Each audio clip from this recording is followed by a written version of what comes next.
everybody. Welcome. Welcome. It is Monday, and we are. It is Tabletop Hour right here on Bella Lost Souls. I'm Larry Bella. I'm J.R. Zambrano. What's going on, everybody? Today we are going over big news, lots of stuff from Games Workshop, lots of stuff today, even lots of stuff. We are talking about their the big releases everyone has been waiting for that are going to be coming out this week. Yeah, so we have Vigilus, Yep. Vigilus Defiant, the new campaign book, Yep. which introduces a ton of new rules, specialist attachments, rules for Primaris, Marnius, Calgar, and friends.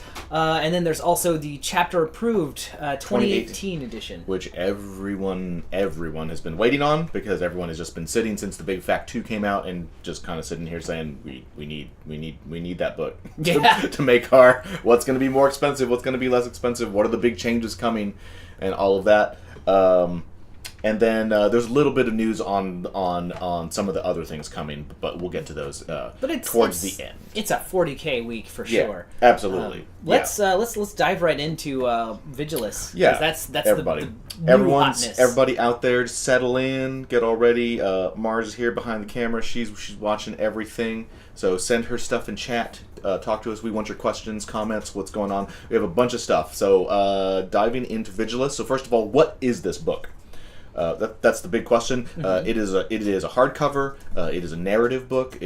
I think this is important because this is the first book we've seen since 8th edition came out that is not a codex. Yeah. So we actually there was lots of towards the end of 7th and kind of throughout the history of Warhammer 40,000. There's been lots of kind of narrative and themed books over the years, and we have this one. So I think this is the first sign that we are now approaching the end of the codex cycle, yeah. Right? They got them all out. 8th edition came out. Everyone's been excited. They've just been going rapid fire. Get all the code. I mean, they're all right over there off camera, so I'm counting them right now. Last I checked, there's 21 books have come out. Yeah, 21 codexes and in the there's last. still Gene Stealer Cults and will the be Sisters of Battle. 22, 23. So lots of armies in this game. And they've just been knocking them all out as fast as they could. But, we knew that it was all eventually you're going to run out of armies. And you're going to have all the codexes. And then what do you do? You create the Adeptus Custodes to kind of space things out a little bit. So what this book does seem to be is this is a book that is very much following in the footsteps of some of the narrative books that we saw towards the end of 7th, things like Angel's Blade, Gathering Storm. Exactly, the Gathering Storm trilogy. We know that this book clearly is part of a series. It has a Roman numeral 1 on its spine, so there's going to be more of them. We don't know how many more of them. We don't know whether they're all going to be set on Vigilus or whether they're going to be kind of moving around the galaxy, or it could even be just on either side of the Nachman Gauntlet, the passageway between the warp rift. But this is a book that very much seems kind of right in there. Seems pretty similar to some of the later 7th edition narrative books, but combined with that, it kind of harks back to some of the campaign books that we saw back in, say, 3rd and 4th. Things like Codex Eye of Terror and Codex Armageddon. In that it's like half story, and then the other half of it is rules and pretty much mini army lists. So it is going to, if these, we're going to have to see these things and understand how they integrate into the game. But this campaign, these campaign books may drastically change the way the game is played, even at a competitive level, because there's just going to be a ton of lists and new rules and stratagems in here. So pretty exciting. It looks like we have a question. What do we got?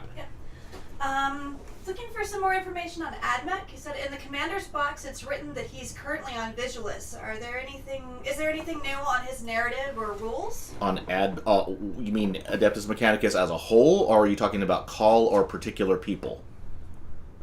So we know that we have the table of contents that just came out that's brand new today on Vigilus. Right. So what we know is that we're going to go over it. This is a 200-page book, so it's pretty that's pretty beefy. That's bigger. That's about the size of the Space Marine Codex. Yeah, that's bigger than some codexes. Yeah, that's a big.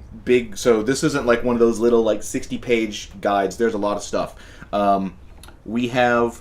It's going to be going over the history of what's going on Vigilus. It looks like there's about 70 pages of background and and the story of what's happening on Vigilus, the Adeptus Mechanicus is specifically mentioned in here. It talks about, we know that there's going to be pages on their war hosts and what they're doing on Vigilus.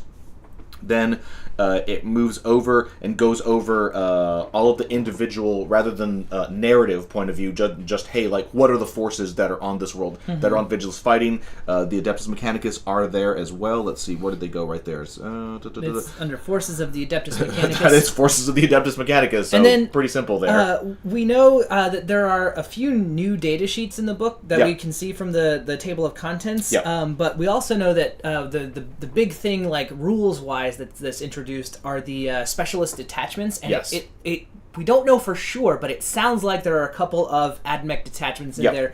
Specifically, there's the Cybernetica cohort, which sounds like that is absolutely a bunch of robots. That I can't wait to see that. And then there's also the Servitor Maniple, which Maniple is usually used to refer to Titan legions, but it's also used for AdMech as well. So. But servitors. So you're going to be getting at least 2 detachments, which means you're going to be getting new keywords. Basically, as you build your AdMech army, if you build them in these flavorful ways with certain types of units, you're going to be getting special rules, new warlord traits, possibly a relic or 2, and some new special rules that will affect all of the units in that detachment. And as far as like stuff for a specific character, we don't know that just from the table of contents. But I know that Games Workshop just put up a little teaser image on their Instagram or Facebook feed that is very targeted at the Adeptus Mechanicus. They say use of extreme force is authorized. Right.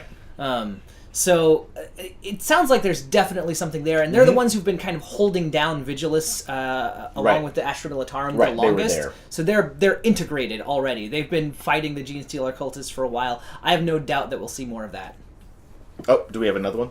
No, that answers the question. All right, Sweet. Cool. There we go. So going over kind of what this book is, we have approximately 60 pages of story. But very similar to what we've seen in things like Moncta and Kalyan and Rise of the Primarch. They're going to tell you all the story with all the art of what's going on the planet right up front. Then they're going to spend, let's see, looking at this page count here. Looks like another 40-something pages. Another 40 pages, so there's probably a 2-page spread on every one of the major factions that's fighting on the world. Just kind of a rundown of like, hey, these are the guys. These are the Eldar that are on the planet. These are the AdMech that are on the planet. Let's talk about the Gene Stealer cult, and they're going over everything in a lot of detail here. Like as an example, we have there's a 2-page. There's 2 pages for Ultramarines, Dark Angels, White Scars, Imperial Fists, Crimson Fists. The Primaris. The chapters Primaris. Yeah, the Primaris. So they're going to talk about them, just specifically, like, hey, what's up with the Primaris-only chapters that are on the world? And then, AdMech, Astra Militarum, it's going through everything. Tempestus and even Sororitas get mentioned in this. Notably, many Xenos factions are there as well. So you also see Eldar and Eldari and Dark Eldari. We have the Drukari, right? We also have Gene Stealer cults, but no Necron, no Tau, definitely Orcs. Yeah, and on Orcs, it looks like they're breaking Orcs down because there's enough Orcs on the world. Just as we saw all of the different Marines being broken down, they're breaking the Orcs down by war boss, so I would assume that that's probably broken down by clan, if I had to guess. It's probably an Evil Sons clan and someone else, I would guess, because there's 2 different war bosses mentioned. Yeah, Evil Sons, Madgok, Merc. The Goths, I'm sure, are going to be there because that's part of and a Big Mech. Gaz's story is that he's trying to unite everyone and showing up in random places. I wouldn't be surprised if he showed up on Vigilus at some point. Yep.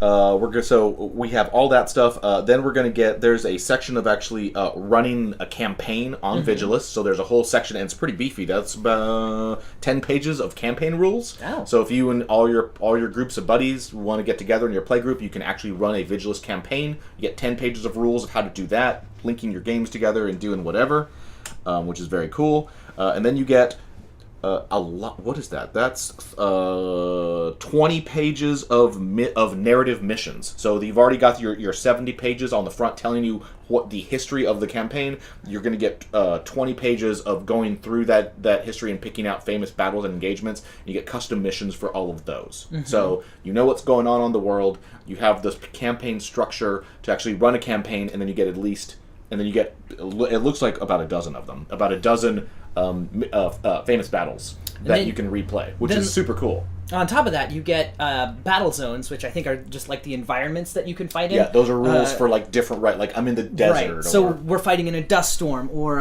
my favorite, we're dealing with a war quake. That's cool. Yeah, that's one of the new battle zones. Is the battle zone Warquake. That's probably like tons of artillery.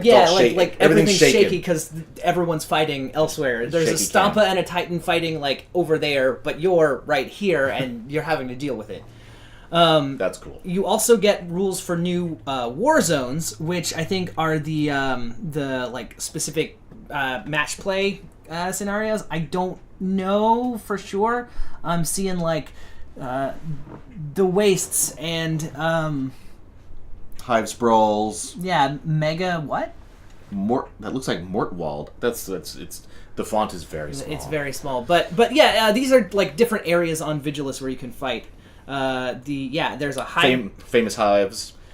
And then, of course, we get into the stuff that everyone's super excited about, which is all the rules. Yeah. And there's good 40 pages of rules or so as well. Yeah, and these are all of the... So there's going to be a little introductory section on what are specialist detachments, mm-hmm. how do you read the pages, all the boilerplate, and then you get into the actual thing. And this is where we're going to be getting rules for all of our new characters. Which include Marnius Calgar. Yep. In his brand new, bigger, badder self and special armor. It's the armor of Heracles. So dun dun dun. He's a special boy. They just add, he has lifts now because he's a Primaris. Yeah. He's like 6 inches tall. It's true. They have a shot of them side by side and like.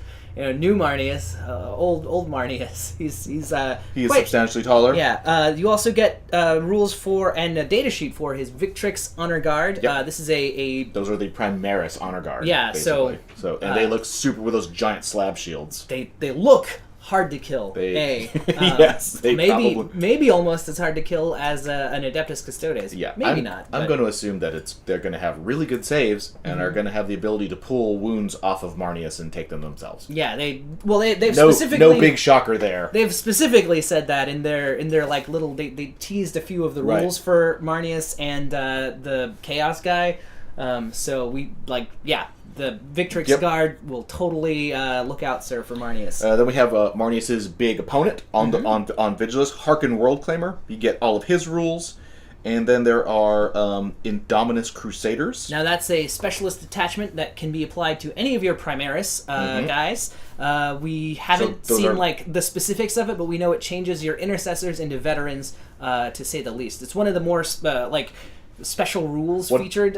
What it is it's really spicy. So what that thing does is basically when 8th edition first launched, that was when Rise of the Primarch had just so kind of modern day 40k is 200 years after Marnius comes back. So Guilliman comes back. So Guilliman has been doing this Indominus crusade, going around the galaxy basically for 200 years, putting out fires and giving all of the chapters Primaris Marines, Marnius and Guilliman and Call are going around. So over these 200 years, it's very much a kind of a little a modern day version of the Great Crusade from the Heresy. Absolutely. So there are lots of Primaris Marines over these 200 years who've survived, and they're now veterans, and you can use them on the battlefield now. And we have seen their detachment rules. It came out today, so it's pretty cool. Aha. So you update. It applies to basically your Primaris infantry. Uh-huh. It gives you a new warlord trait you can do, and it gives you Indominus veterans as a keyword onto any of the units in the detachment. I don't recall exactly. We'll go look soon. I don't know how many command points it uses to purchase it, but the cool thing it does is that all of your everybody who is a Indominus veteran gets a very cool special ability. The big one they get two. One, they can target characters. Oh, wow. If they're not the closest. Wow. Which is super cool. Wow. And 2, anytime they are firing to wound rolls of 6 are mortal wounds. Whoa. So no armor saves, no nothing against those. So put those 2 together, and that's spicy. That makes intercessors pretty good, because all those bolt guns have a 30-inch range. They're getting 2 shot. They're getting a good amount of shots if they're close, and they're picking. I mean, they're targeting your characters. Yeah, that squad, Indominus veterans, will just be picking like the minor characters that most armies have, like the 4 or 6 wound captains, characters, lieutenants, all that sort of thing. Yeah, lieutenants, whatever the equivalents are. Ancients, tech marines, all those kinds of Farseers, chaos champions. Those guys are just. Those squads are just going to eat those guys. Yeah, absolutely. Which is amazing. Which is super cool. That'll like cut the wind out of an enemy's sails. And I think it's really cool because that's a really neat way to buff intercessors. Absolutely. Is that for any like specific? Is it just Primaris guys in general? Yes. Like you could have a Death Watch team, for instance. I don't know. Okay. I'll have to go. Well, because that would be really spicy. We'll go look it up. All right. We'll come back to that. Yeah, moving back. The Imperial Fist Siegebreaker cohort. You saw that one over the weekend. Now this one's pretty cool as well. It turns it turns a few specific units. I know Vindicators are one of them, like captains and centurions or something like that. Right. Into Siegebreakers, and so they all gain the Siegebreaker cohort special keyword, and it's got to be Imperial Fists, but sure. They gain like they're better at killing vehicles and buildings. Okay. So when they destroy buildings, for instance, which doesn't come up too often, I don't think I've seen buildings. Not a lot. So they can get a little crazy with them. For instance, anytime you blow up a building that has units embarked within, for like 1 command point, when you blow it up, you roll 2d6 instead of 1d6 for every model that's inside. Oh, to see if yeah, they're better at killing the guys that are trapped inside. That's pretty good. Which is fun, but the real spicy one is they can reroll wounds on vehicles and stuff like that. And if there's a relic you can take that gives anyone that's within 6 inches the ability to like do a mortal wound when you hit on 6. And you can like reroll stuff as well with the warlord trait, so it all kind of combines. So you have one character who's your warlord, you give him the special relic, and you just get a whole bunch of like Vindicators or whatever else hanging out nearby. And you just blow stuff up. Yeah, and you've got like a great fire team right there, like a long range support.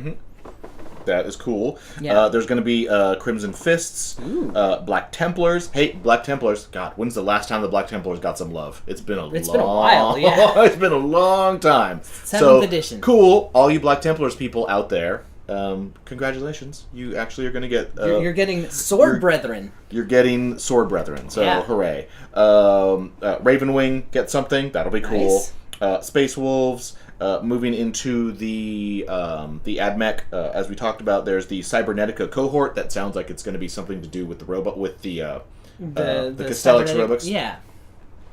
Servitor maniples. Which I wouldn't be surprised if that's where you see like the Cataphren destroyers. Probably. And like the I wouldn't be surprised if you saw the whatchamacallem, the Dragoon guys, the Dragoons, because they're also riding on the back of servitors. That would be cool. Then we have the Anointed Throng and the Deliverance Blood... Brood Surge. Brood Surge. So which sounds... both of those sound a lot like their Genestealer cult. Yeah, absolutely. So I assume that there's going to be some Genestealer cult love, which is great.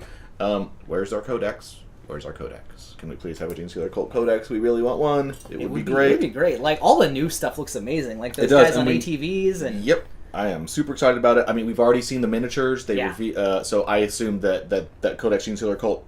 It can't be too far away now. Correct. There is no official word from Games Workshop on it, but it's got to be, like, really close. Like, really soon.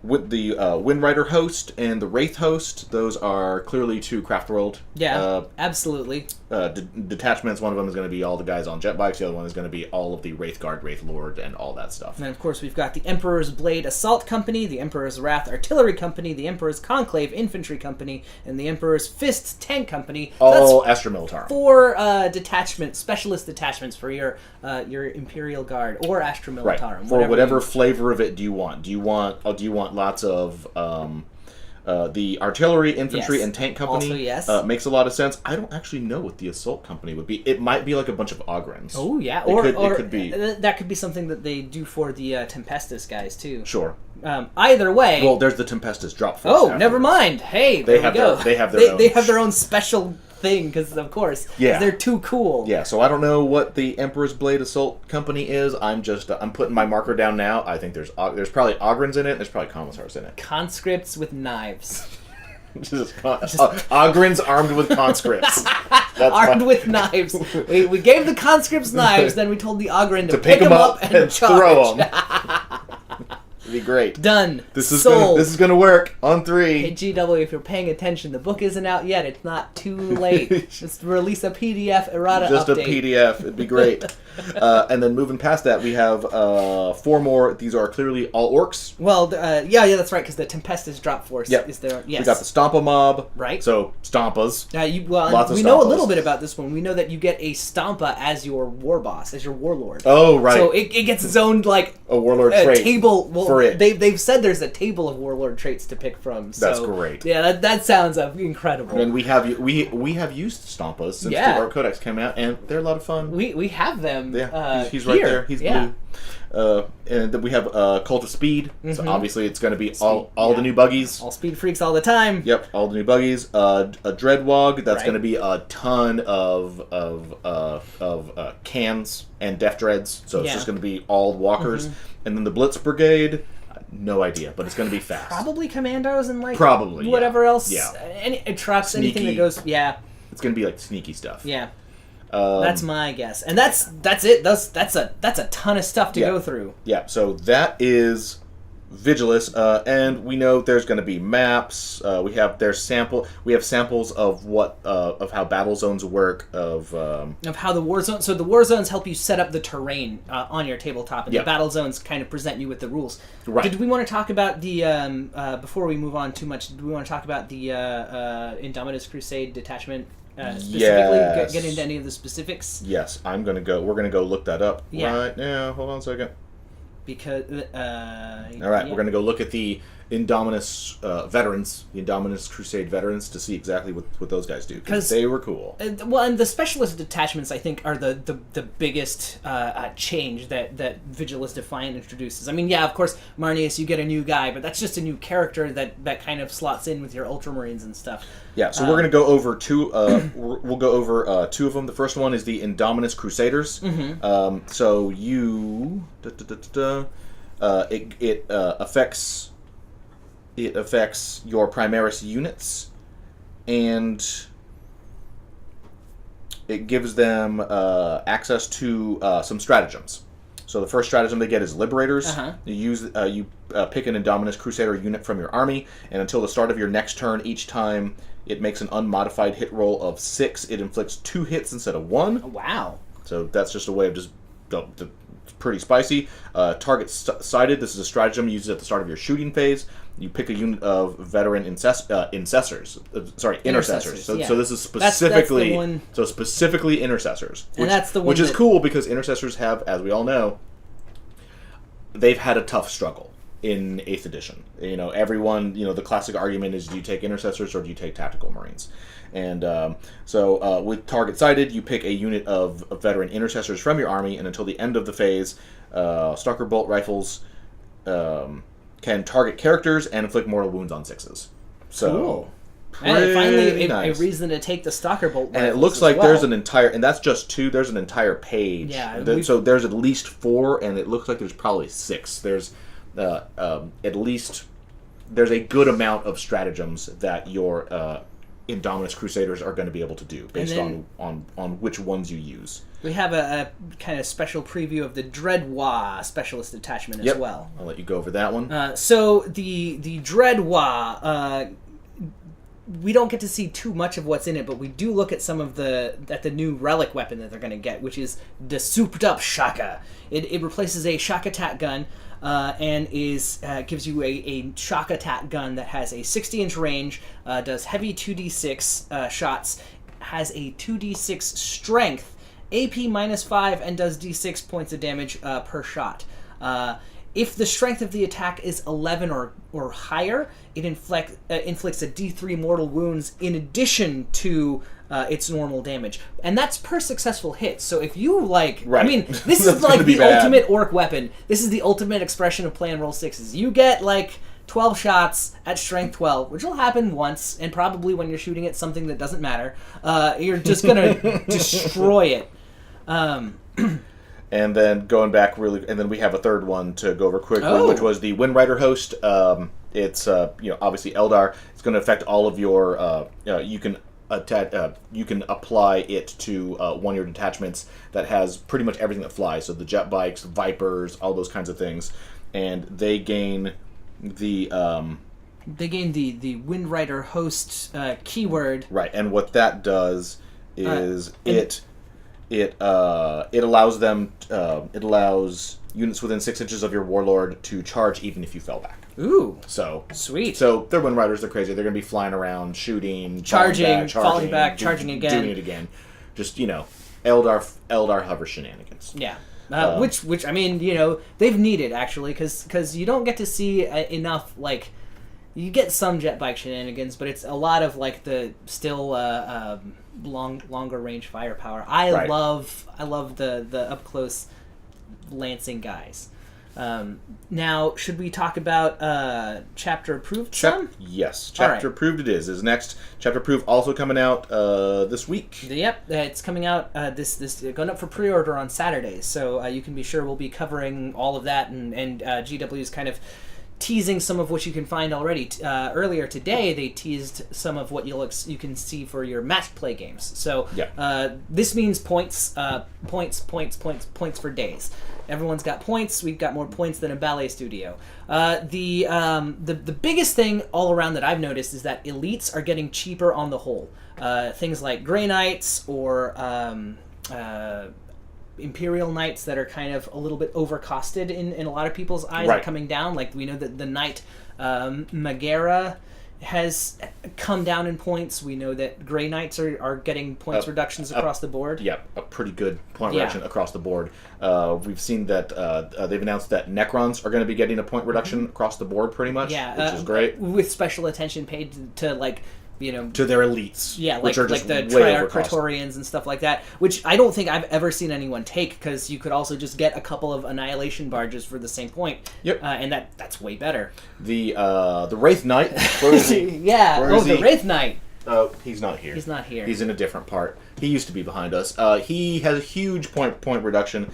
He's gone down from 400 to 300 base. Yeah. So there's 100 points off your army list right there. Hopefully we'll start to see more Wraith Knights coming back onto the table, because they just kind of just dried up after the after Dark Reapers. Yeah, after Dark Reapers became everyone's favorite Eldar unit and Shining Spears. I mean, they're still really good. But it's not all point reductions. They have specifically gone through, and they are targeting the things that they feel are being abused right now within the system, and those guys are getting point increases. And the one that they specifically called out by name, we're going to have to see all of them, Chaos Cultists. Yeah. So Chaos Cultists have, as we all know, you never leave your Chaos Coven without them. Chaos armies are just full of cultists, and there's no Chaos Space Marines. No. Well, they're definitely they are doing something about that. So look for Chaos Cultists to go up in points. We also know that you're getting the new a couple of new things. The Sisters of Battle beta codexes will be in there. Yeah, which everyone is losing their mind over. Expect a full analysis of that as soon as that book is available, and we can talk about it. And they say that there's it's a full codex, right? You get points for all the units. You get warlord traits, relic stratagems, all that stuff. Yeah. So it'll be interesting to see what is in there and how that plays. But they also are getting to see the Tau. They're getting a new Lord of War choice, which is an interesting way of representing the 8. For those of you who don't know, the 8 were a bunch of super special elite crisis battle suits and riptides and stuff like that. That are the bodyguard of Commander Farsight. Yeah. And they're all painted red. They're all painted red, and they all have their own. They'll have their own special abilities. And they love fighting in close quarters and close combat, and they're 8 of them. There are 8 of them. So you figure that out. And you get a different right? Yeah, 8, and they're all red. Weird. Huh. Yeah. Weird. Huh. I'm not saying Chaos Tau, but we are saying you get 8 character kind of things for 1 Lord of War choice, which is cool. Which is pretty cool. They are pricey though, coming in at over 1,000 points. So but what else are you gonna take? We'll see. Maybe a Riptide. They could be terribly overcosted and we're never going to see them on the tabletop, or we may see those rules and be like, oh my god, these guys these guys all have like double wounds and they have 2 up invulnerable saves and they come back on a 4 up when you and to be fair, you're getting I think like a broadside in there, you're getting a Riptide in there, and then you're getting like Farsight. I forgot. Yeah. So, it's not 8 crisis suits. Like they're all different. 3. Yeah. So there's the 3 like at least one of them's a Riptide that are not standard crisis suits. Right. And then I think the other like 4 or 5 are, and it's still pretty crazy. That's a lot. That is all right. a lot. Sisters of Battle, clearly. Some interesting things that they're doing. So they are attempting in this book not only to do that, it does look like they're trying to, as everybody knows, if you play competitive 40k, you know that half of the game is the way the game is actually played in the real world as opposed to Theory Hammer is half the time what happens is you come to the table and 2 players look at a really complicated mission and they look at it and they just go, I'm not going to do this, I'm just going to kill you. Yeah. And the person who tables wins. Right? If you wipe out the enemy army, you win automatically. They're trying to move away from that. Huh. So they've introduced, there's new missions that they talk about for match play specifically that are in this book, and they've introduced a new mechanic for at least one of those missions called Acceptable Casualties. This is really interesting.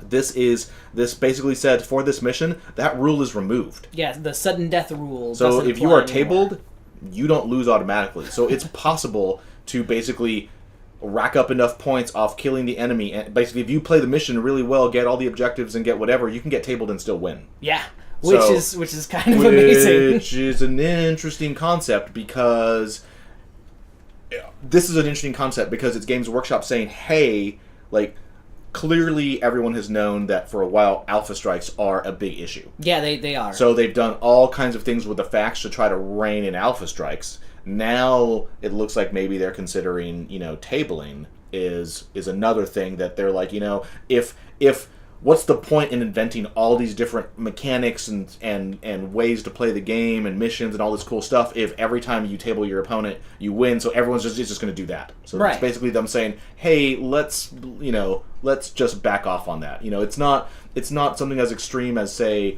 as like the caster kill mechanic that you get in War Machine.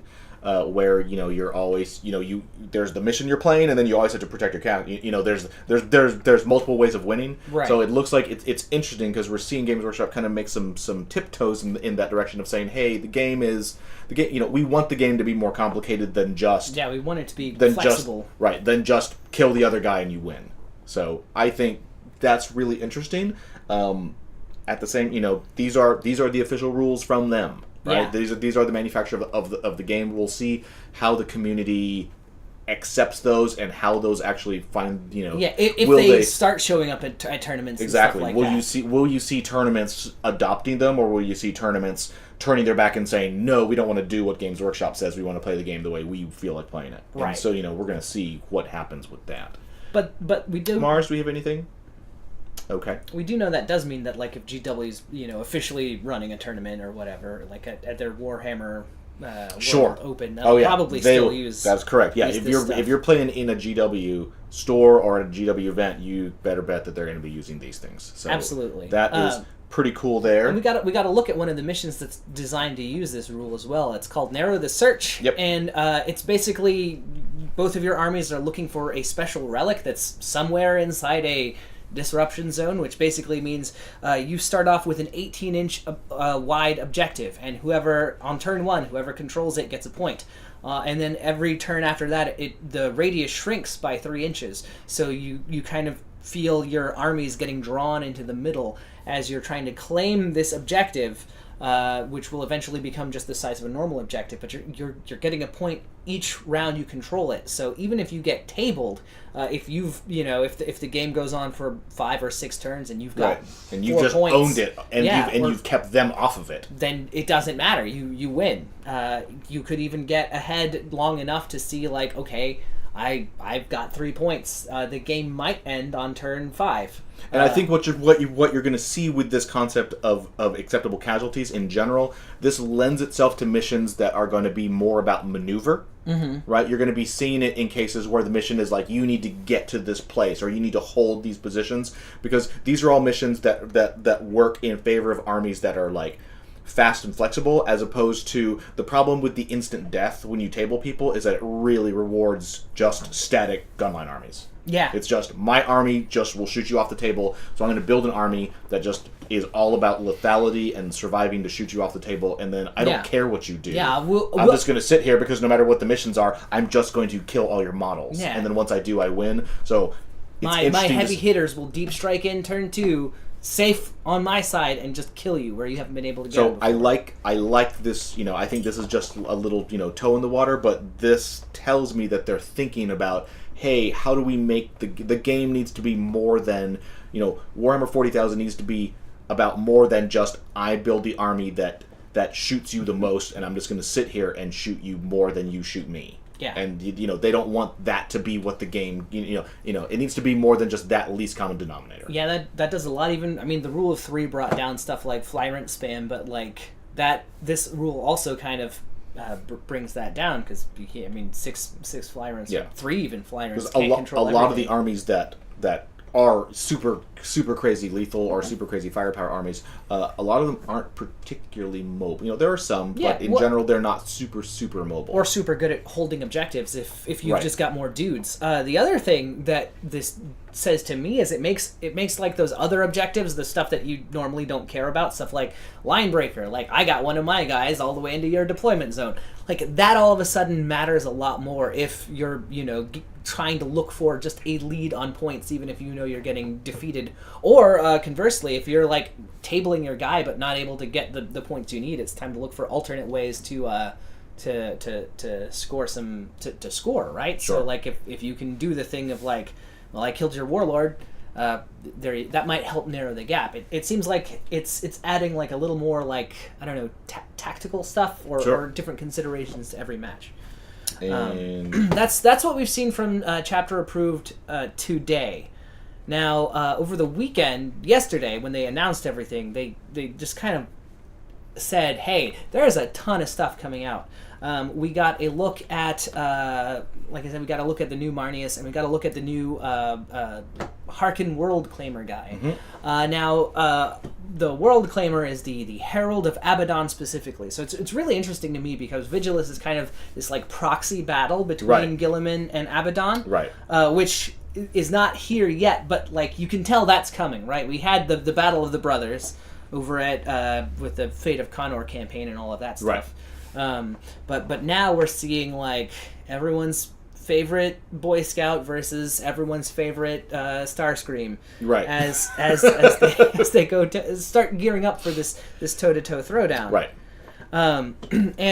So the World Claimer does some interesting stuff. I love this one like bit of lore about him. He carries a cursed spear, and they say anytime that he plants it in a planet, they're cursed to feel the full might of the Black Legion, which tells us also that like the Black Legion are coming to Vigilus, and they're gonna see a lot of special stuff. Interestingly enough, he's like a Raptor character. Sure. I wouldn't be surprised if he's a Raptor warlord. Sure. But which is cool. Or HQ choice, but we know that he's gonna have an aura that buffs Raptors specifically. Oh, okay, great. And they that could use some help. They seriously could, they really because they are not in a good place and right probably now. Warp Talons. Probably. Yeah, warp talents as well. Yeah.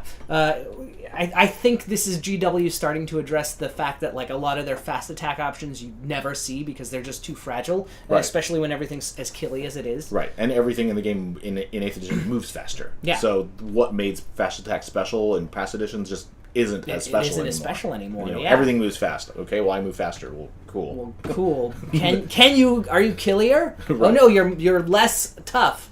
Well, great. Great.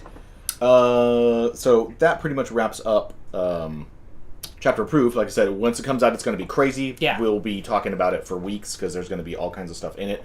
Wrath and Rapture, a little bit of stuff came out about Wrath and Rapture over the weekend. We actually got sprue pics. That's true. Out and about of pretty much everything that's in it. So we now have a decent look at the what is her name? It's the Infern. Oh, it's like the Infernal Harpist Infernal or something Enchantress. like that. Yeah, the Infernal Enchantress. So she's the harp.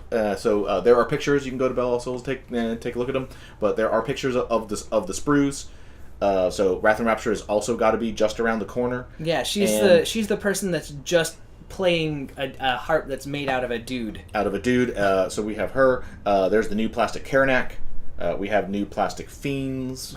There's the corn dogs as well. Yep, and the flesh hounds. So I mean, Wrath and Rapture sounds like it's going to be a really, really. It's a beefy box set. It's got about 40 miniatures in it, and they're all There's a lot of stuff in there. There's blood crushers are in the it has blood. It has the things everybody knows about. It has the two new leaders, Karanak and the Infernal Enchantress. But then you get 10 Bloodletters and 10 Daemonettes, but then on top of that, you get the Fiends and the Corn Dogs, and then on top of that, you get Seekers, which are beefy models. Those are cavalry with Skull Crushers. So which are also yeah. So and that entire box set is I'm sure going to have little pamphlets because they all do right. Like all the previous ones did. It's going to have pamphlets of for 40K for Age of Sigmar.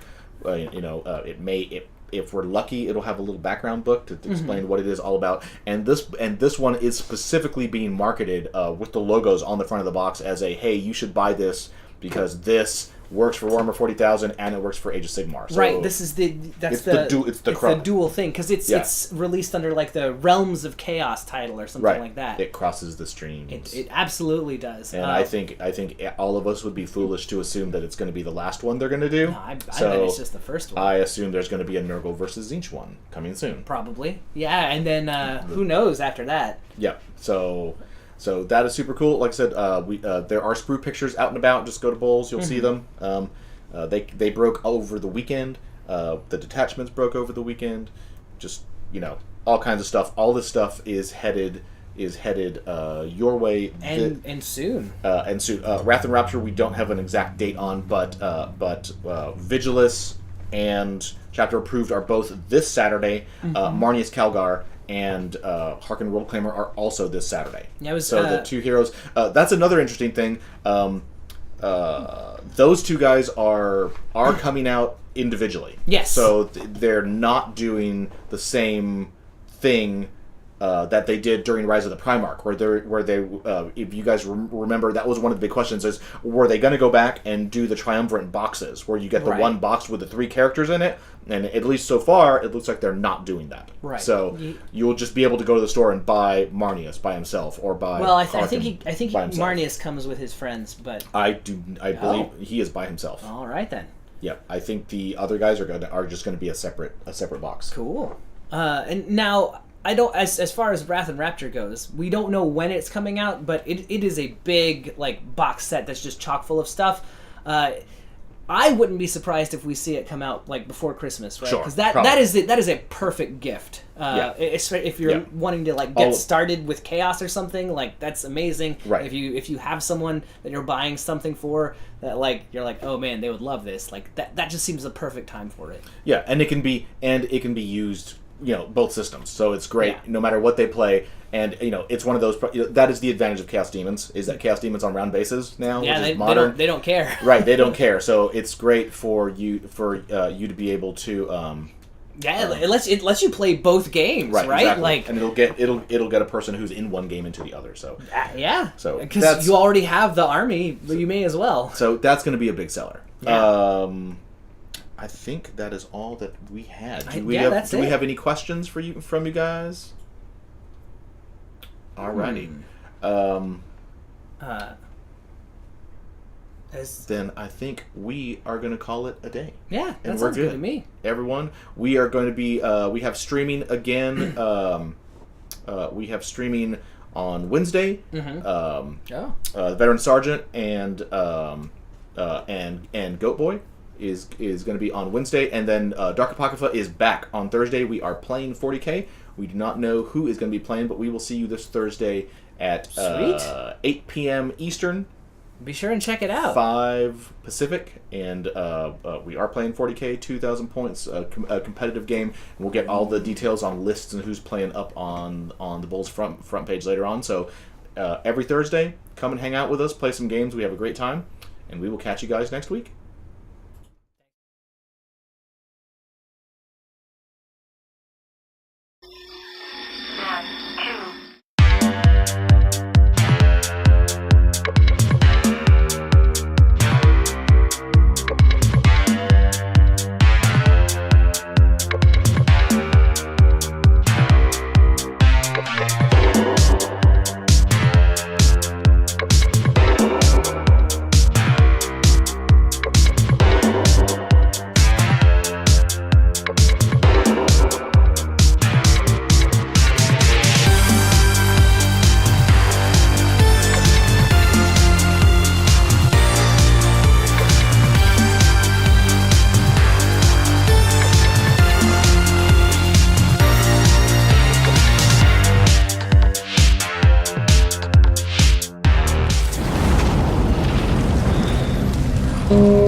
Don't forget to subscribe.